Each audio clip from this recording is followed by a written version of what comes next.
The trading card game market usually follows a predictable rhythm: hype, release, and the inevitable decline.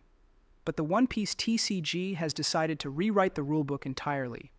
With the release of the Azure C7, OP14, we are witnessing a phenomenon that completely ignores traditional market economics. If you thought the waves were settling after OP13, think again. This set isn't just floating, it's surging against the tide, and every collector needs to pay attention right now.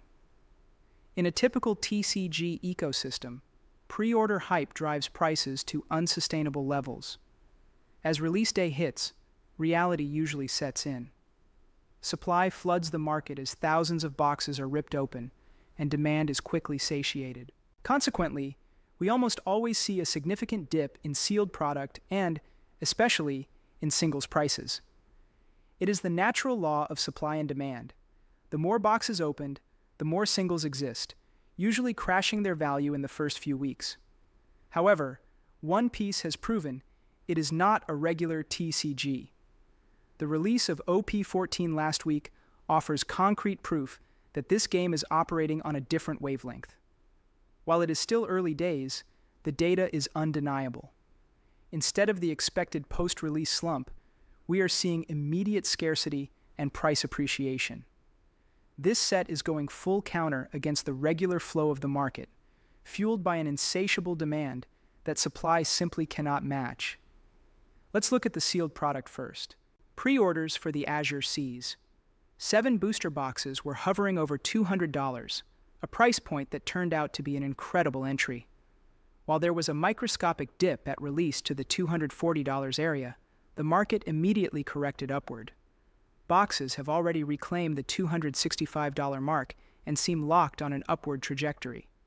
Following the mainstream explosion caused by OP13, this pricing resilience proves that One Piece fatigue isn't starting anytime soon. The singles market is where things get truly irrational in the best way for investors. Usually, high-end singles take a dive as binders fill up. Yet, the Boa Hancock SP is defying gravity. Copies purchased around $700 are already shattering the four-figure barrier, popping off to around $1,100. We are seeing a pattern where SP versions of cards, similar to trends in OP05 and OP09, are seeing their supply evaporate instantly, leaving only higher highs in their wake.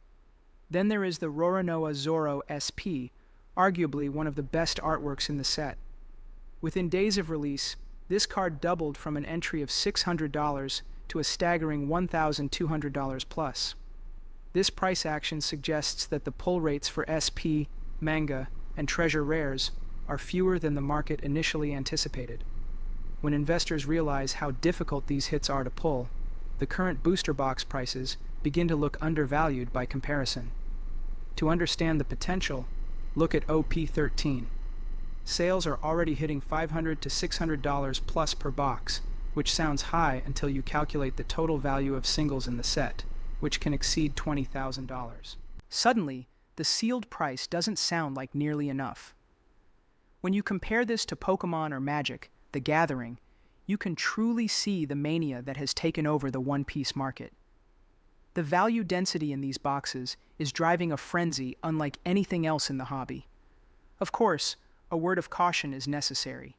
You do not want to blindly FOMO and get carried away with the volatility of a set that has just been released. However, OP14 demonstrates that the power of One Piece is not a fluke. It is here to stay. Be careful, watch your buy-in prices, and make sure to prioritize long-term value rather than the quick flips.